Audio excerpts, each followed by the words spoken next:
Loud!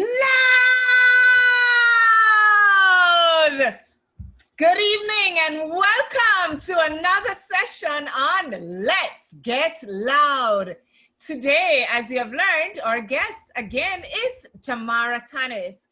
And this evening, we're going to dive deeper into her college years and what exactly transpired in terms of bullying, in terms of finding her identity, in terms of all the other activities that led up to body shaming and finding her own identity. Tamara, thank you so much again for joining us this evening on Let's Get Loud.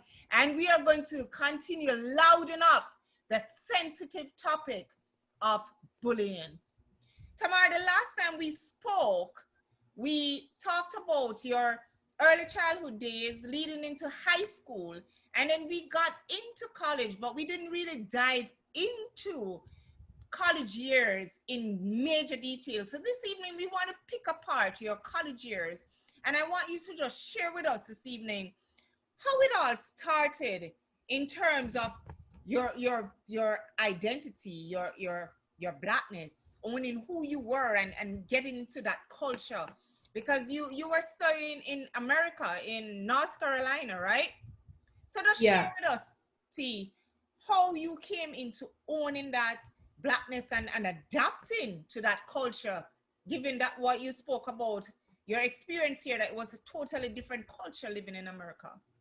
Yeah, so most people don't know it, but in Charlotte, North Carolina, it's a very good mix of culture, kind of like Cayman, but you also have the aspect of people's colorism and all this type of stuff. So for example, when I was in college, before I spoke, I would be mistaken for African American because of the color of my skin. Right. And I never really understood why, because when I was here in Cayman, it was like, oh, your parents are such and such and so nationality. Where there it was more like, oh, you're black, or you're white, or you're Indian, or you're Asian.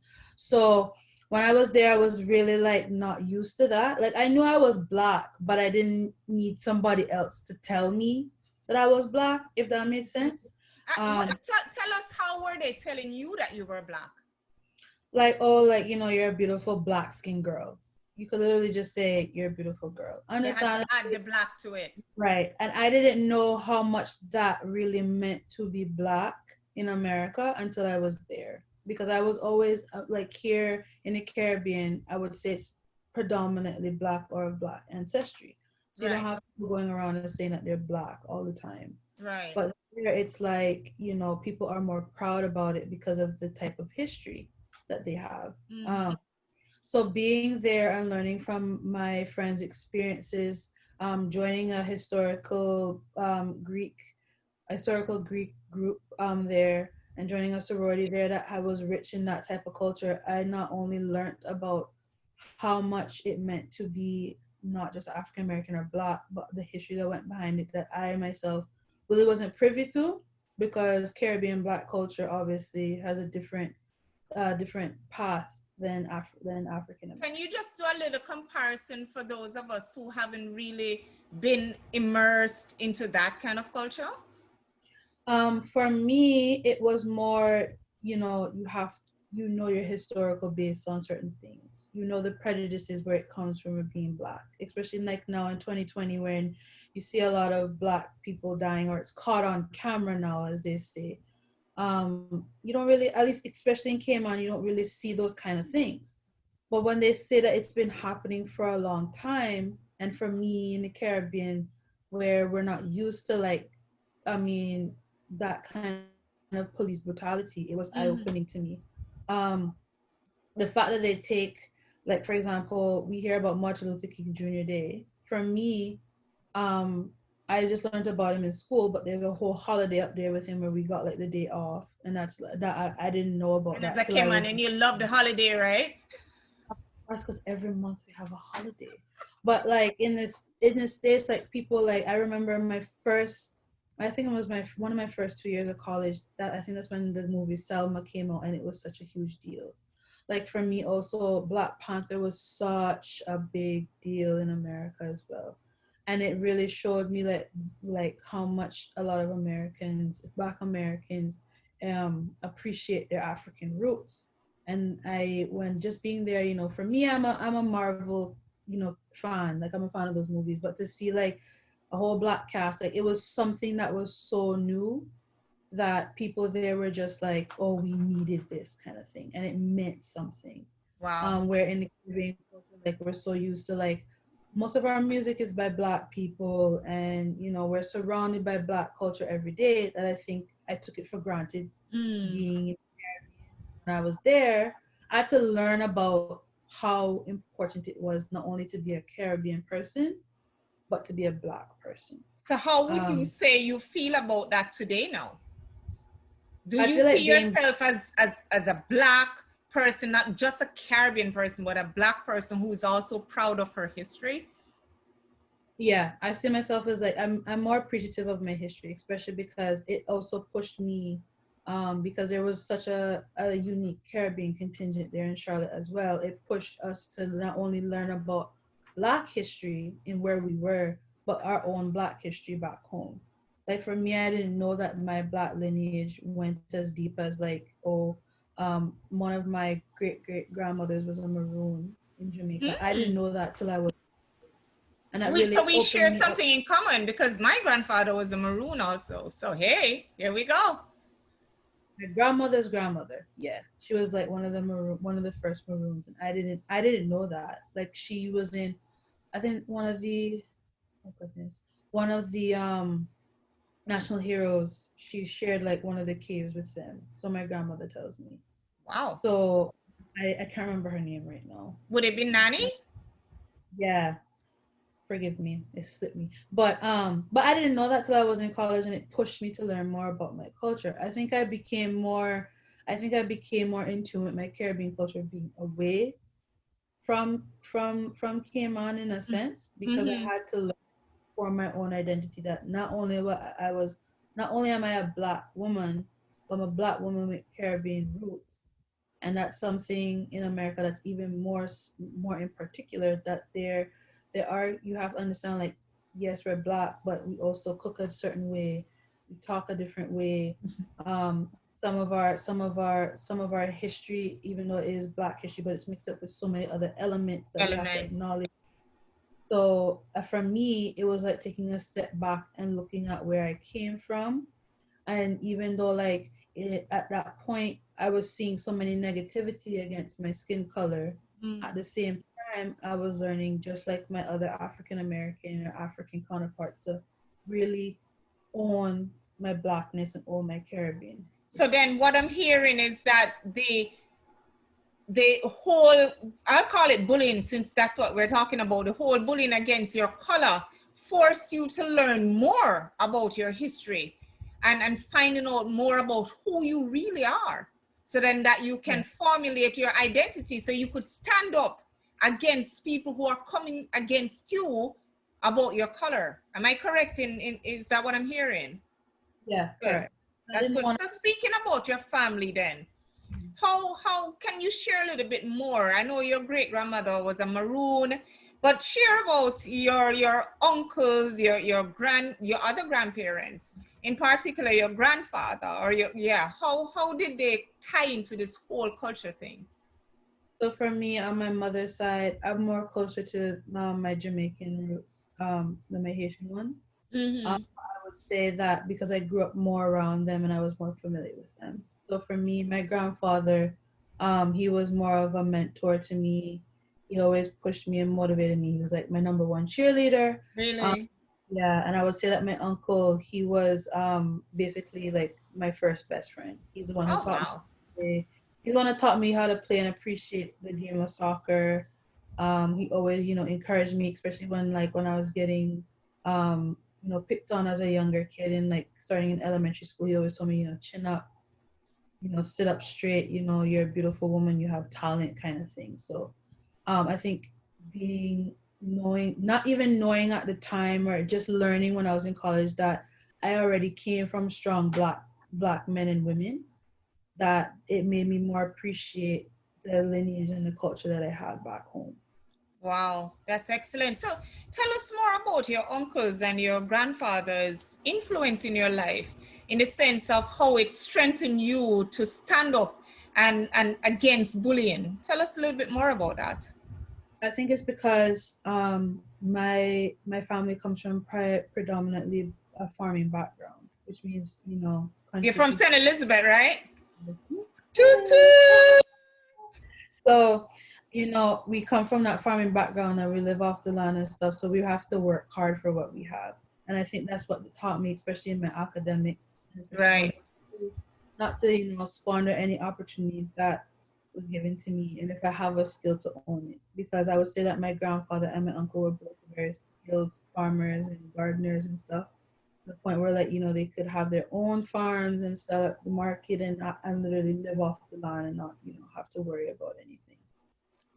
I think that's like something that's not really taught a lot either in school or scholastics is how to like not fend for yourself, but how to provide for yourself with just using like your hands or what's around you and your surroundings, and how to invest in that as well. Good. That's a good lesson. So is that a lesson that they taught you that you are now utilizing in the sense that you're leaning towards becoming an entrepreneur yourself? Yeah, definitely. I mean, it teaches me more and more every day to stand up on my own 2 feet. Um, to always, you know, as my grandfather always says, put family first and put yourself first, because you know you only have yourself to lean back on. But if you're trying really hard at something, as my uncle would say, you try your best, and even if you fail, at least you can't say you didn't try. That's good. That's good. Where are your uncle and your grandfather today? So sadly, both of them passed away about 3 years ago. My uncle passed away July 2017. And then my grandfather passed away August 2017. And that was actually my You first, mean a month apart? yeah. Wow. So that was actually my first like real experience with death, especially as somebody that close to me. When I was like, when I could understand death, because I experienced death before, but I wasn't as old enough to understand what was going on. And to see like two people in my life pass away, it was really hard, and I had never experienced death and like that close and not comprehending it, and especially because you know that's the patriarch and those are patriarchs of the family, and to see them go, it was kind of a blow to our family, and it kind of showed like a little bit of vulnerability because our, like I said, like you know we come from very strong Black people, but I think sometimes we don't talk about mental health a lot in the Caribbean Black community, especially when a big part of their family leaves and then somebody else has to step up, in a So tell sense, me or we all have. how did you handle that in the sense of now that uncle and grandpa were dead and you it was your pillar. They were your pillar. So how did that make you feel? I really felt really empty. Describe empty. As in, like, you know, when your biggest motivation isn't there all the time. And I always said to my grandfather, like, oh, I'm gonna work really hard so I can, like, you know, fix up your house and I can have you like travel and whatever. So you won't have to like worry no anymore, you know what I mean? And my grandfather always said, like, I want to live to see you finish, go to your last year of college. And sadly, he passed away on my first day of school, my last year of college. Um, Really? yeah, so he Did kind of that kept. did that affect you any at all in terms of your studies? Oh yeah, I think for me because when my uncle had passed away, I was around family. But that funeral was right before I went back to school, so I hadn't really had any time to grieve because I literally had to like pack up and go back to Charlotte. And then when my grandfather passed away, it was literally the first day of school, and I wasn't around family. So it was a little, the grieving process was harder because I couldn't like, you know, go, I had to call my mom, I had to call my cousins. My cousins were all around each other, like my parents and my grandmother. So I was, I wasn't say I was, I think I was the only one that didn't have family around them at the time. And how did that make you feel? Did you become more vulnerable to maybe bullying? I feel like, yeah, I could, like, if somebody was trying to tell me something about myself, I was like, all right, cool. Because I wasn't in that mindset, you know what I mean? So I think I vaguely remember, oh my God, I think I had an argument with a friend and I just did not. She exploded and I did not because I was just so disconnected. Um, and it's just because also I would say when all of the bullying was going on when I was a kid, my parents didn't seem phased by anything. So automatically I learned to, shut off emotion. When Wow. there were disagreements for those past couple of months, I was just very calm. Um, I remember like I don't even know. I remember one time just crying in my bedroom because I was just like, I don't know what's wrong with me. I'm not showing any emotion. It's whatever. Like my mom would call and she'd be upset and I would be like the calm because I had to be the calm one, right? When, How did that make you feel though? Did you feel like you were carrying a weight on your shoulder? in a sense, because I had to be like, the calm one, not crying. Because it was like my mom just lost her father, you know what I mean? And I just didn't know what to really say, but I was still taken back at the fact that, my family was very vulnerable. You know what I mean? So, and it goes back to that whole like being strong Black people, but at the same time, I think a lot of times we hold a lot of things in. And when certain things come at that, we want to be strong, but, it's okay not to be. And it really shocked me in a sense where, it showed me it's okay not to be okay. And it's okay for me to talk about certain things. And even though bullying isn't okay, or prejudice is not at all okay, it's still okay to talk about it, because if we don't talk about it, then we won't really get past the So problem. did you find yourself at that time then? How did you come out of it? That's what I'm trying to get at. How did you come out of the hole you got in? I think for me, my family ties played a part in that it's okay that we're all not okay at the same time. That there were certain things that my family went through in the past that came up during these deaths, Really? ironically. Like what? I would say like, they were comparing their past things like in school of not having like a lot. Like my mom would always say like she only had a couple pairs of shoes growing up. There's certain things that my uncles and my aunts didn't afford, and that's why they worked really hard. And even though, they couldn't go certain places and stuff like that when they were growing up, in a form of sense, it wasn't necessarily, they weren't like teased for it, but they know that people were looking at them a certain way because of their lifestyle. um and I didn't know that growing up. I mean, I knew like, they weren't like my parents weren't afforded the same luxuries as I was growing up, but I didn't know like it weighed so hard on them that okay, it may not be a form of initial bullying to my face, like people are not saying words to them, but because people look at them a certain way because of their background, that they still feel offended. And Mm. to this day, I mean, it's socioeconomic status. That's the word I was thinking about, because Mm-hmm. of their economic status. And it humbled them in a sense, but they still had to suck it up. And Mm. I think um, because maybe kids weren't picking on kids as much as they were back in the day, and they don't have the internet and stuff. But Right.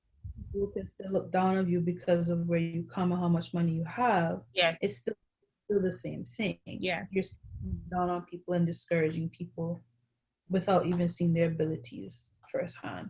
Mm-hmm.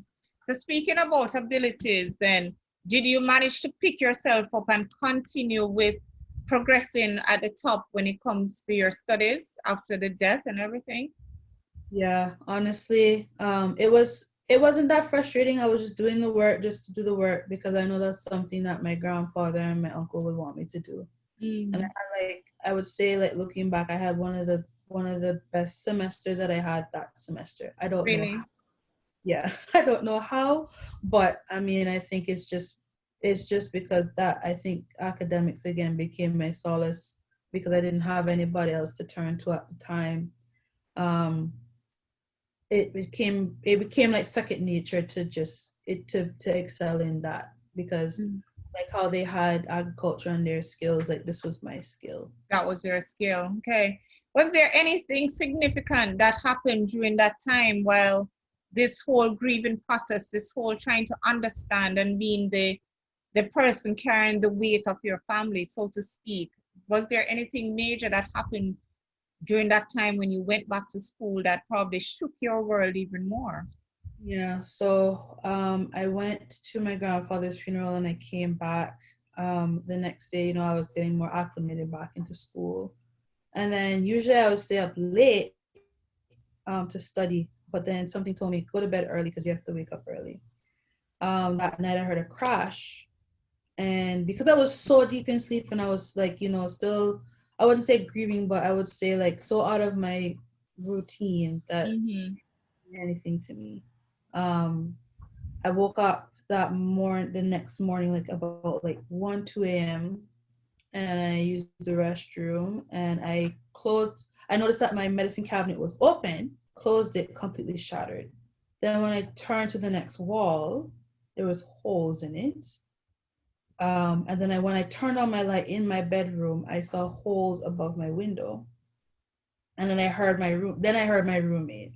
So push come to shove, there was a shooting outside of my um, apartment complex, literally the day after I came back from my grandfather's funeral. And I want to tell you that I was still so numb from experiencing the patriarch passing away that my roommates were just like, Tamara, why are you not scared? Like, what's going on? This isn't, usually I'd be the one that's like not frantic but expressive, and I was just very like, I don't know what's going on, like whatever. Like the FBI came and they were just like, it wasn't intended for us, thank goodness. So there wasn't anybody like, that I wasn't in any dire trouble, but it would have been one of those situations where it'd have been an accidental gunfire death. Because the FBI said if I was sitting up in my bed, like I usually would be if I was studying, I wouldn't be here. Oh, wow. And so that So really how did that make you feel at the time when the FBI told you that? at the time I was very numb, like on my expressions, but in my mind I was like, okay, I don't know what else bad can happen at this point. You know what I mean? Like having the weight of the world on your shoulders, seeing somebody that close to you pass away and knowing that you would be like the next one, it doesn't put into perspective like what the different steps of what can happen in people's lives. They always say, be kind to people because you don't know what they're going through. You don't know when the next time you'll see them. I think at that point I was just like I don't want anybody to I don't want any words to get to me like about what people say about me or my character. Whatever like bullying that happened in the past, it doesn't matter because they could say all that they wanted to. I couldn't have been here, and then what would have been the point? Me living in sorrow for what? You know what I mean? So it was a life-changing experience in a sense. It made it a little bit harder on my grieving process, I would say, because it's never that yet again that's never happened to me before. But it was really eye-opening because it was just like it put a lot of things in perspective that word people say a lot of things, words do hurt, but at the end of the day it doesn't define who you are. Oh, wow. I like that. So what did you do after that to pull yourself back up and pull yourself out of the hole that you were in, the emotional hole? What did you do? During that time, my senior year, they had running for homecoming court, and what people don't, if people don't, What's homecoming court for those of us who never went to North Carolina and to college there? Explain to us, please. so if you ever see on TV, in high school, they have like homecoming king and queen kind That of I've thing. seen on TV. So in college is basically the same thing, but then you go through a certain process, application process, you do interviews, and then you're selected to be a part of the court, which is like a group of like our court was 7 women and 7 men that like provide the aspects of the campus and like the top leaders and stuff of that year. So I got chosen after all these incidents. So you can say that, it took a low but came back up. So it helped with like my grieving process. It helped with my anxiety at the time. But it was a real shocker because I did it just, to say just to do it. If I don't get chosen, at least, I did something outside of my comfort zone. So going back to what your uncle would say to you, just try it. Yeah, just try it, because the worst thing you could say is that you didn't try, and then you'll be saying shoulda, woulda, coulda. So I did try it. I got onto the court. I think I was the only international student that year on the court, and that hasn't happened in a while. I have to give you an applause for that. So tell us more about that whole experience then. During that experience, I think I gained a little bit more confidence about myself, going back to like owning my Blackness and my culture, given the fact that yes, I was Black, and at that time also you had like, Black Lives Matter was becoming a thing and standing up for that. But I also, ran on the platform of, body shaming and like your identity. And why on that platform? You want to go a little bit deeper into that? Yeah, I think on that court, I was one of the more, plus size girls at the time. And as a student, like a leader that had like leadership positions on campus, there weren't really a lot of people that were like me at the time. Like not just an international student, but being more confident of like what I look like, who I am, and what I have to say.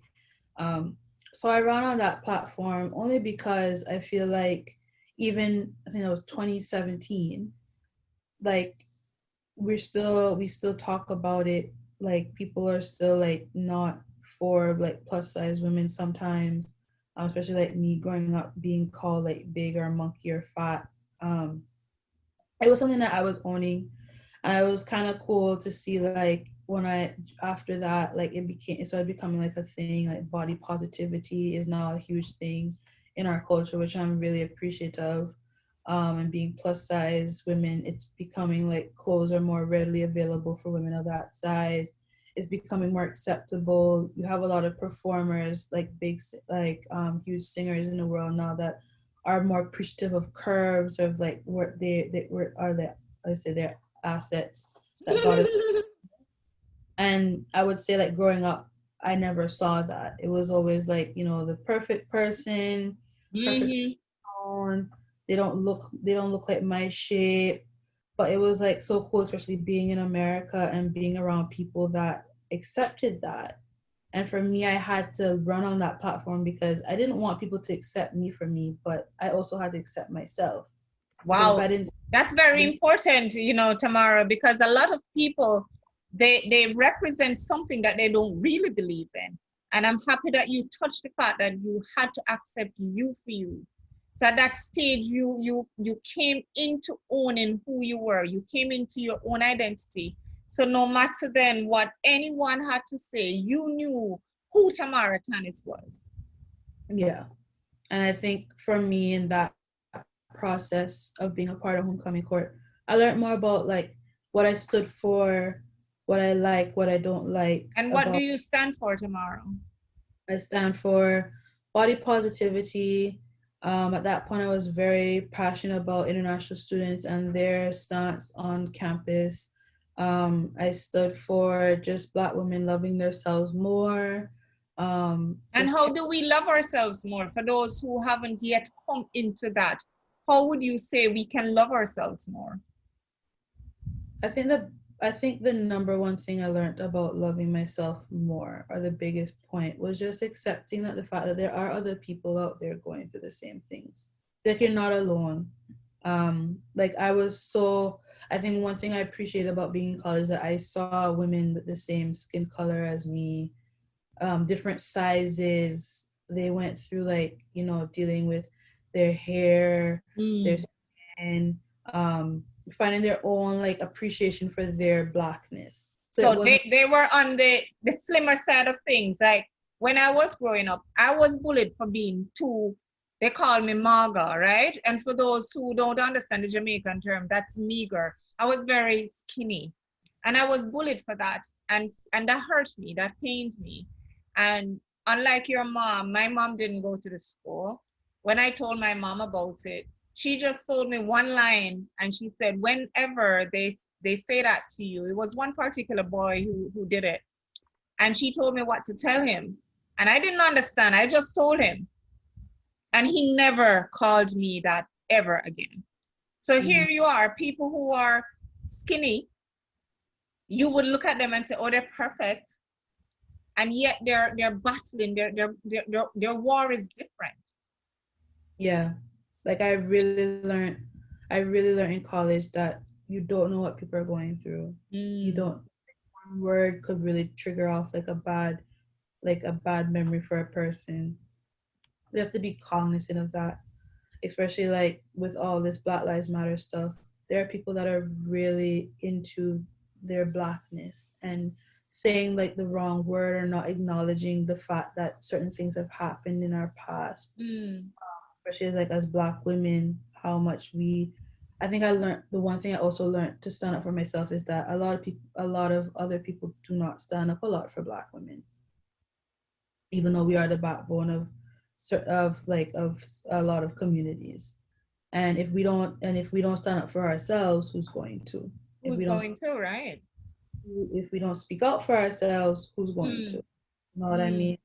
And until the day that, you know, we're acknowledged for how much we contribute back to the world in so many ways, different ways, shapes and forms, we have to learn to love ourselves and own our abilities. Okay, and with that said, Tamara, how would you say when you stood up for Black and who you represent, did that in any way threaten your safety? Did that bring on any more bullying? I think for me, a lot of people saw me as very angry. Angry? Why? Because I was like more outspoken. And describe outspoken for us. I feel What like did you do? I feel like for me, I didn't really speak my mind on certain topics because I was afraid of what people were gonna say. I was very scared. I didn't want to say the wrong thing. But while being in college, I learned, you know, it's okay not to have the same opinion as others, because if everybody had the same opinion, same outlook on life, then, you know, the world wouldn't be as, you know, diverse as it is. I think a lot of because I wasn't used to speaking out a lot for myself, people just saw it as like a shocker as well. Because I would say that I did suffer from anxiety at the time because I was just so afraid of like, I'll play scenarios in my head of what are they gonna say about me? Oh, wow. So I would I think though, Tamara, that a lot of people do that, you know. It's called just that negative self-talk that we go through, the sabotaging thoughts that we put ourselves through, because everything begins, it starts and it ends in your mind. So we can start a conversation in our minds and we can end that conversation in our minds. Yeah, and what a lot of people know is a lot of people go through it. There's social anxiety, different forms of anxiety, and that can, you know, link to people why some people might have depression is because they just feel like whatever they do, it's not good enough. Whatever they say, it's not okay. You know, they feel more isolated. And I feel like at that time, especially with going through my grieving process after the shooting and stuff, I had to like speak out for myself, not on like, you know, outrageous topics, but at least speak out period on things that bothered me because I needed, you know, that solace of I can at least say what I can say. Nothing's gonna backfire on me.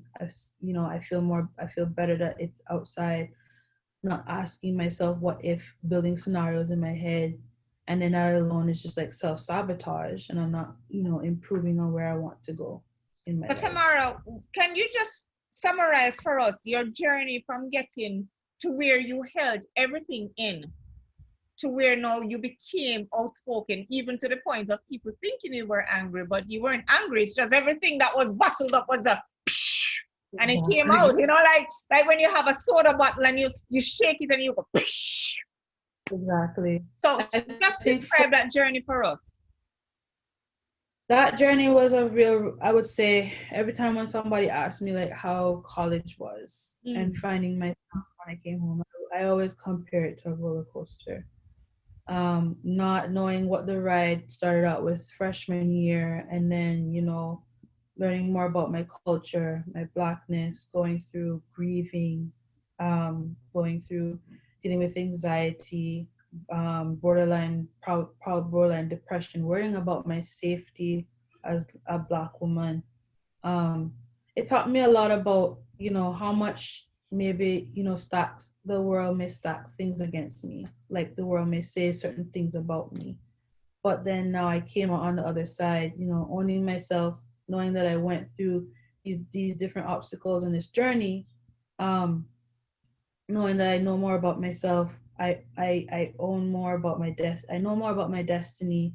I'm owning whatever God has given me to not only improve myself, but improve the communities around me. Because if some of these things didn't happen, it wouldn't make me where I am today to even sit down and even have, this discussion with you about the certain things that I went through as just a young person. I think this generation goes through a lot in such a short time. And a lot of the things that we talked about was just in a 2-3 year period that people may have never experienced, or may have experienced later in life, or earlier in life. But I think a lot, I think at the end of the day, my journey taught me more that, it's all in the mind. Everything that is outwards of you, if it's not positive, it's either sent to make you stronger or sent as an obstacle to deter you. And so I learned, leaving college at 22, having a degree underneath my belt and going through all these things, especially the last year of university. I really learned that, I control my own destiny with the whatever purpose God has for me at the end. And the only way that I can succumb to that is if I don't stand on my own 2 feet.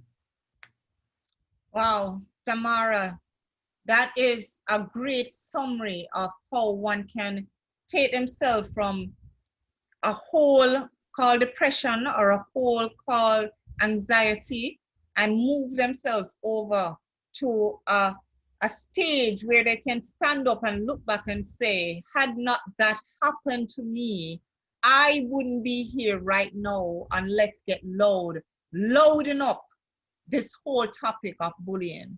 So Tamara, for those who are out there, and I won't say children, I won't say young adults only, I will say for the children who are in the grown-up bodies, what would you like to say to them about holding things in, about anxiety? Because we find a lot of the children in the adult body are suffering from anxiety, from depression. What would you like to say to them right now? It's okay to not be okay. You don't have to be the strong person all the time. A lot of time, the strong person is the one that's probably going through the toughest battle, and we don't know. It's also okay to ask for help, because like I said, you don't know, somebody might be either went through the same thing or a similar situation as you're going through right now. I think as we bring more of these things and topics to light, it'll become more comfortable for people to share their experiences, and just there'll be more awareness about these things, so that we can progress as a society. That these different issues, they won't deter anybody anymore. They'll know that it's okay to ask for help. They'll know that as a grown person, you don't have to be strong for your kids all the time.